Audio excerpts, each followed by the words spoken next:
y'all. Welcome to Holy Assembly 2025. And it is a huge pleasure and honor to be able to host each and every one of you this year. Let me first honor those individuals who served with us because nobody should say who they're over until they say who they're under. And so, our father of our partnership, Apostle Aaron McNair Sr., as well as our Apostolic Council, our tiers of leadership, of course.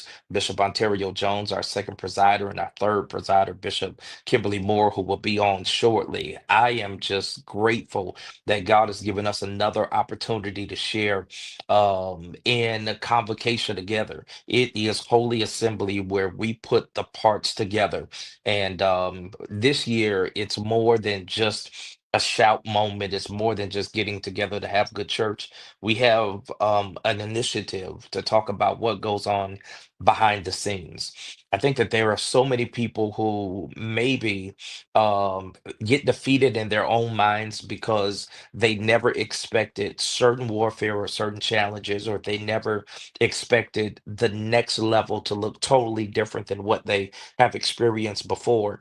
And because sometimes we fall in love with people's filter, and it looks like everything just works out and everything is just we pray and we immediately hear from God and we're totally clear and all of that. We assume that that's how everything goes, and that's not how things always go. And so I wanted to create conversation this week, not just in settings like this, but even in our teaching settings and even in our worship settings, to be able to give clarity to people who are ascending. And I believe that that's many of you who are watching. The place that you are in is not the place you will always be, but we want to have conversation to help prepare you for that next place. Many of you, what you are endeavoring to do as far as your yes in God, maybe you're not clear on what that looks like. You're saying yes, but what am I supposed to do with this? And please know that mostly 99.9% of everything I'm doing for God now is everything I told God I didn't want to do. And some things I didn't even have time to tell God I didn't want to do it. It wasn't even on the radar. It wasn't in my denominational context. It wasn't in my church context. It wasn't in my family context, nor my life context that somebody like me could do something like this for God. I never considered it. And for many of you, you have no idea of what's coming next. But quite possibly, this will minister to where you are. Or like Big Mama say, you can put it in the jar and put it on the shelf and use it later. And so I have two incredible people with me, and I told them I was going to say it. They travel the length and the breadth of the country, sharing the word of the Lord, not just in ministry settings, but in marketplace settings as well. And they are they are wide. I'll say it that way, well rounded and wide as it relates to what it takes to do not only ministry, but what it takes to have successful meetings and movements and moments. And so I'm going to ask that our third presider would come on, Bishop Kimberly Moore, as well as Dr. Inga Johnson, to come on, and we're going to have a conversation tonight. They look wonderful, don't you agree? Ain't that what they what they say? These two women are just masterminds. And again, as I always say, I don't just do ministry with people, I do life with people. And so Bishop Moore sent me some stuff today, and I was smiling because I'm like, years ago, if not months ago, that wouldn't even be how she thinks and processes. And Dr. Inga, stuff that she's creating and stuff that she's doing. I mean, when we think we locked into one thing, brain to turn and something else to drop, and we'll go for something else. And it's good when you're around thinking people. And I know they said women just supposed to shut up and be barefoot and pregnant and be on the side, but you two women are simply leading the body of Christ well. And I really want to applaud you all, not just because you're working with me, but because of who you are, even individually, for your integrity, for your commitment to excellence and the things of God. And beyond that, your heart for people. I believe that's what makes you all fitting for this moment. So let me give y'all an opportunity to greet the saints, and then we gonna go on from there. Bishop Moore. God bless you. Good evening, everybody. Good evening, Jordan Partnership. Thank you so much for being on tonight and welcome to Holy Assembly 2025. This week, we're going behind the scenes. So much takes place before we hit the stage. Sometimes you will never know the pressure that a leader goes through Wow. before they are out front in front of everyone with their smile on and their praise on. You just never know what happens behind the closed doors. And so this week, we're going to give you a glimpse as to what happens before we hit the stage and we're invoking the presence of the Lord. Listen, we've had to pray a lot of prayers behind those closed doors before we can even come to the stage. And so I'm honored, Dr. Pack, to be a part of this conversation. And I look forward to what's going to happen over the course of these next 3 days. Gotcha. Dr. Inga. Blessings to all of you. Welcome to Holy Assembly 2025. I am indeed honored to be able to be here and be able to speak with all of you about what happens behind the scenes. Let me just tell you, by the time we get to the stage, it is a breath of fresh air, okay? Yeah, yeah, yeah. That's when we finally get a chance to probably take a sip of water. But we're going to give you a glimpse of what that looks like and tell you what's real, what's raw, and what's up. And I'm excited to share with you all what it's really about and what it takes to really pull it off. All right, let me jump in because here's one of the genius things about Jordan Partnership is I didn't, although I helped elevate and all of that, I didn't make you all who you were. You all brought success to the table. You all brought experience to the table. And that's one of the genius things that when people come to the table who are, and I say this, and I'm not ashamed to say it, more smarter than you, because y'all smarter than me and y'all constantly stretching me and all of that. It's not intimidating at all for a leader who's saying, no, I want help. I want people to bring, their ideas and their thoughts to the table. We'll start with Bishop Moore again and then go to Dr. Inga. Let's just talk about your conference experience, even prior to Jordan, what you've been building, what you've been working on. Just what does that look like in your own context? Well, let me just start off by saying I formed Kimberly Moore Ministries in the beginning of 2007. And I had a conference, just crazy. Had a conference, started in February, had a conference like in June or July. And I'm like, I just did it, not Mhm. even thinking about what it would really take to get it done, but learned a lot over the course of those 4 months of preparation. And every year since 2007, with the exception of 1 year during the pandemic, I've hosted this conference that where my objective was to bring people into the region that had not been heard before, to bring singers into the region, to influence and to encourage the singers that were within the region. But everything it takes to get to that place, it can be challenging because you want to do something different. You want to do something on a larger scale. You always want to push people to be their best self. And so, as an evangelist at that time, serving in someone else's vineyard, it did not take away from who I was already. And so to your point, when I came to you, I came with the experience of being a conference host. So when it was time for Holy Assembly, when it was time for reinvention, I would bring that experience with me. We can do this, Dr. Pat. We can do, and you and I joke about it a lot of times during those first couple of years. Dr. Pat, we can do this. Oh, they don't need all of that. Well, Dr. Pat, why won't we do? Can't we not do this? No, we don't need all of that. And I'm thinking, just let me try. Just let me try. And so when he finally released me to be, this event planner, it was like, okay, that works. Yeah, that works. And so Yeah. he allowed me to, and that goes back to that skills over title thing. I didn't come in as, I think when I met you, I might have been Elder Moore at the time, or Pat. I had just turned to be a pastor. Just And so, pastoring, yeah, I was right? pastor. And so I wasn't just a pastor when I came to Jordan. I became this administrator and this event planner without the title, because we didn't really put all of that into place in those earlier days. I just assumed the position and I worked in the area that I knew I was strong in. And we've been able to develop from there. Right. I know for me, in building, whether it's been conferences prior to Jordan, whether it was church, whether it was the fellowship I was a part of, I when I was planning, and we have to share this because sometimes I think people be like, okay, maybe something wrong with me. No, I never really knew what I wanted. I just knew what I didn't want.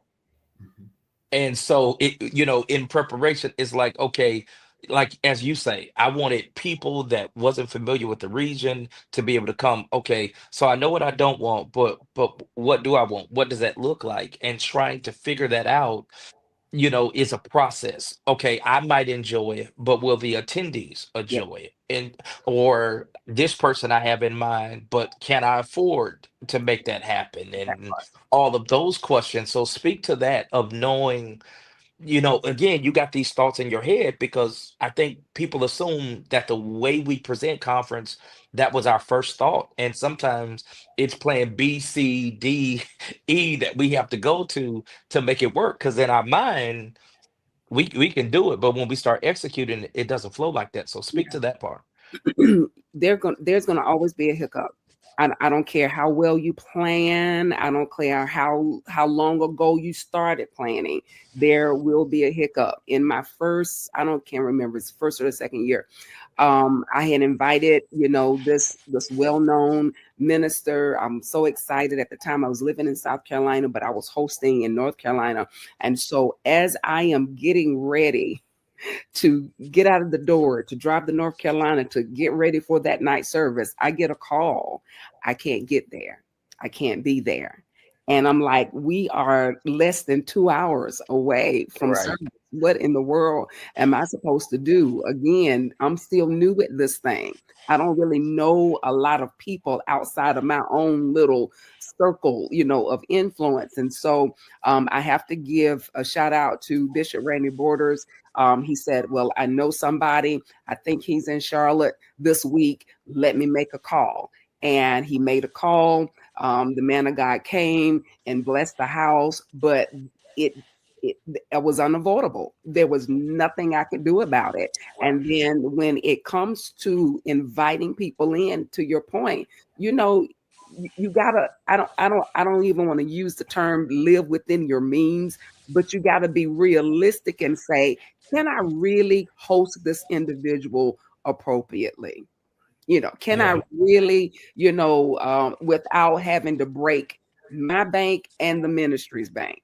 So I had to be realistic, even though I want to bring people in. I had to be realistic as to what I could really do. I think when I first invited you to Emmanuel, I'm thinking, this dude coming from Texas and he's traveling everywhere. And you were just like, tell me what you can do and we'll work with it. And I was nervous because I'm like, is he going to talk about me when I tell him what I can work with? Absolutely. It's one of the things that we go through, because at the end of the day, y'all know as well as I do, the kingdom, the kingdom people talk and they talk to each other. And the last thing you want to do is to make the name of your ministry bad because you ain't doing right by the money. So okay. Let me jump in and say this. So when they canceled, was it the devil? Because that's what we do. If the mics go bad, the devil is busy. Whatever. What is that? It's just human nature. Is it for me? In knowing the backstory to everything, and we can go down a whole rabbit hole as to what that reason was.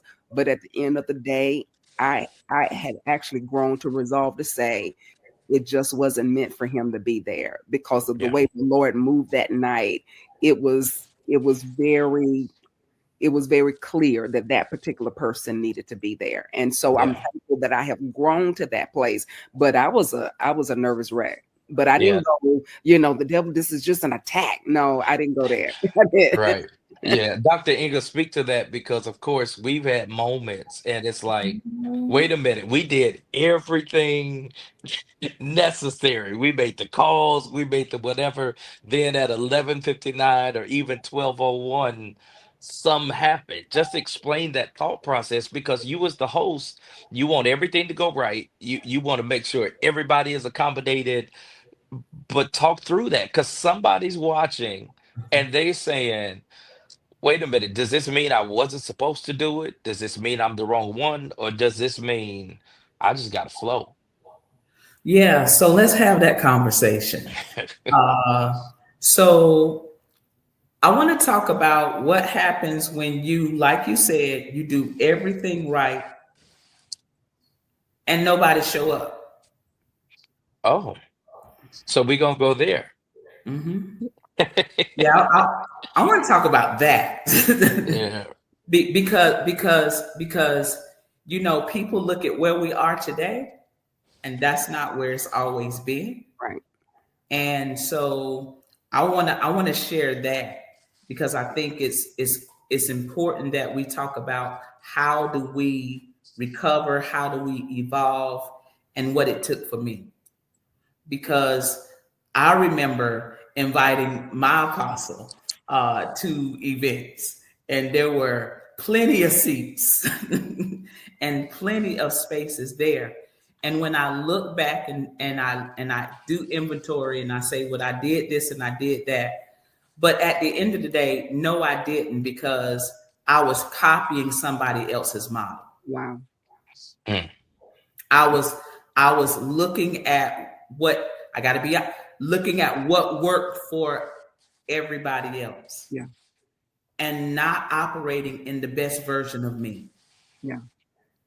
And it was only when I made that pivot and I accepted the best version of me. And so when Dr. Pack says this, that, and the third, but the reality is it was when he began to pull that out of all of us. Y'all know what he does, right?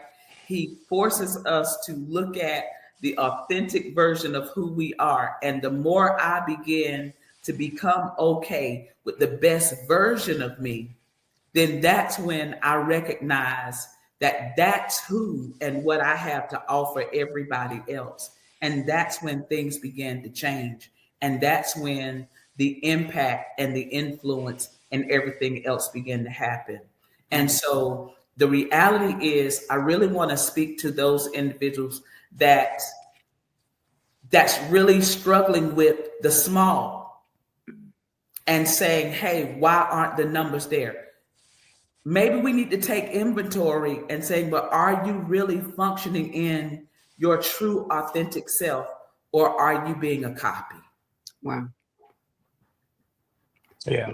Yeah. And I definitely think that that matters. It's actually twofold. And I'll be honest, it can be for the person who may not have the attendance they desire. And then it's an added pressure when you have the attendance you desire, but you didn't follow the authentic blueprint that you had within you. So I'm going to ask a question that we didn't talk about.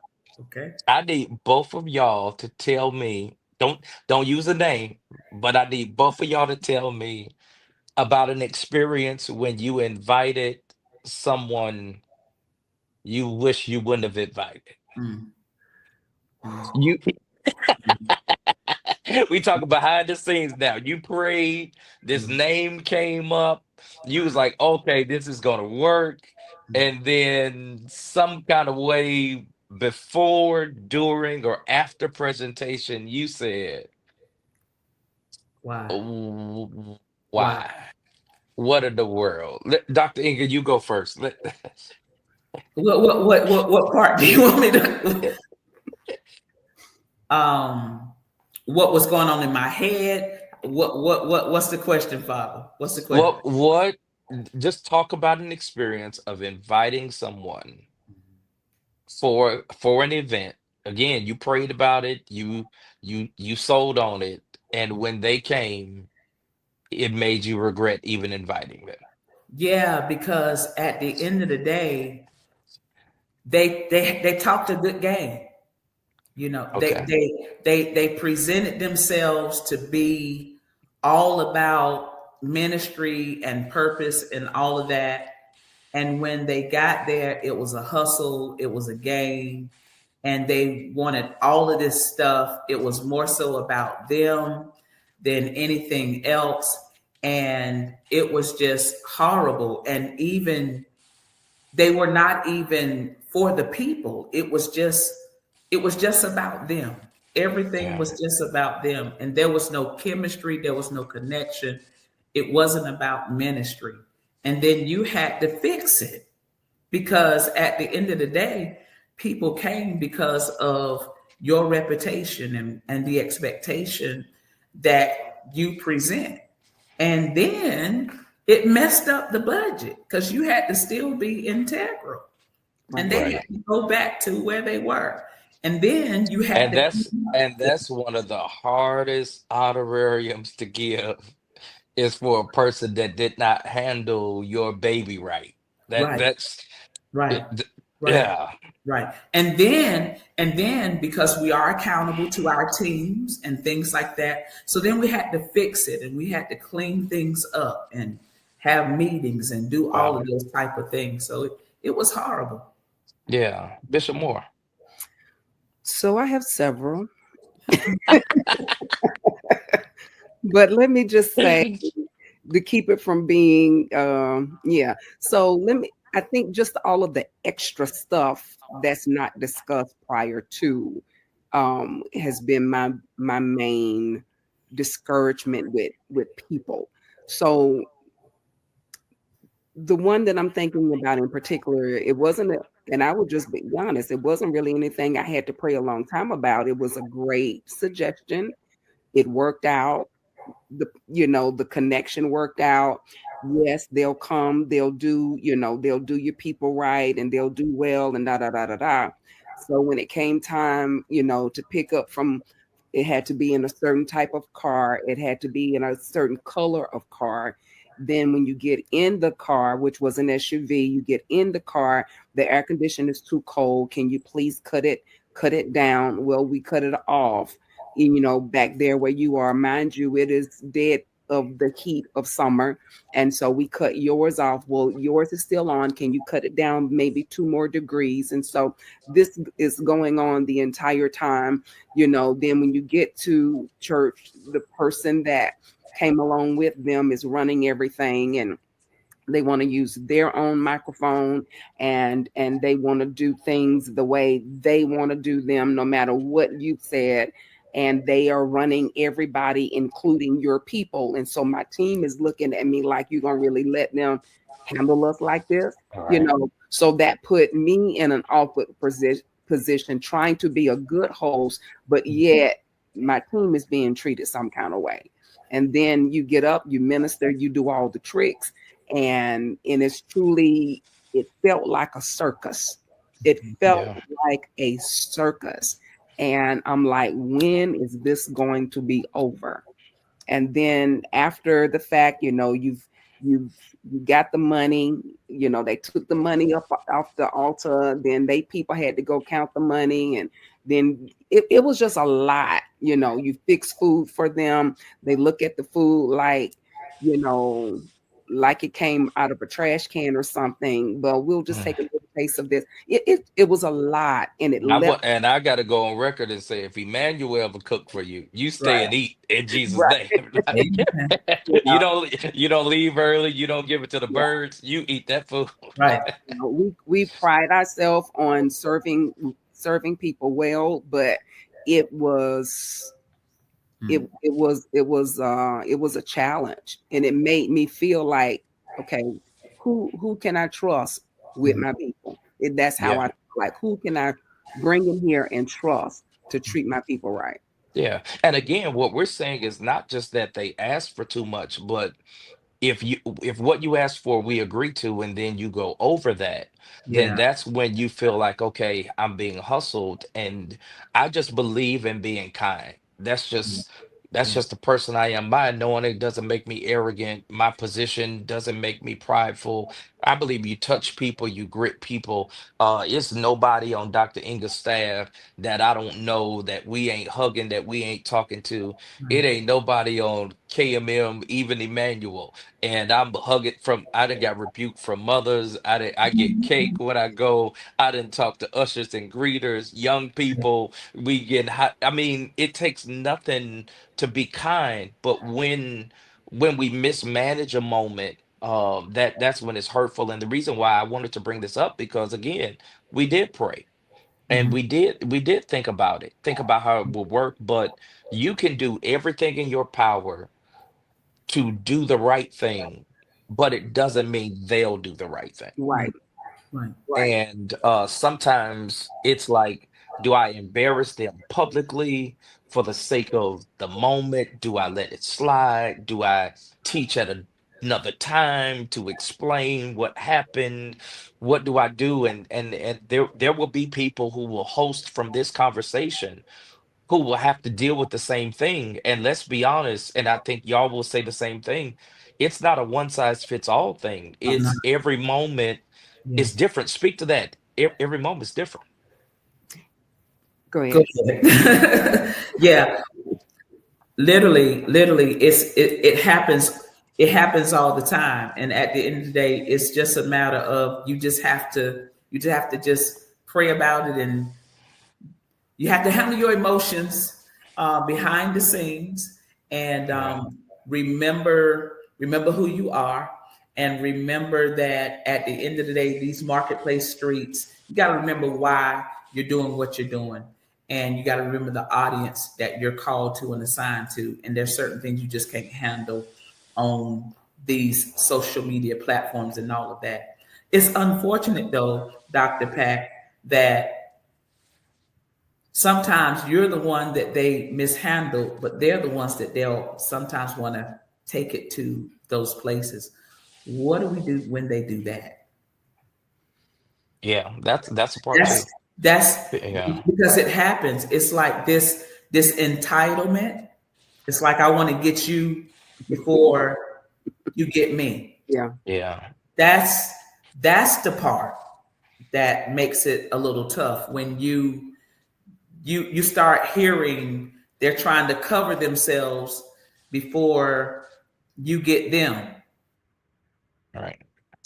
Yeah. That happens as well when you don't get to tell your side of the And story. Right. And in that moment, and when you're being gracious, I think that can be, it can that's be a challenge. Yeah. it's important to have good covering.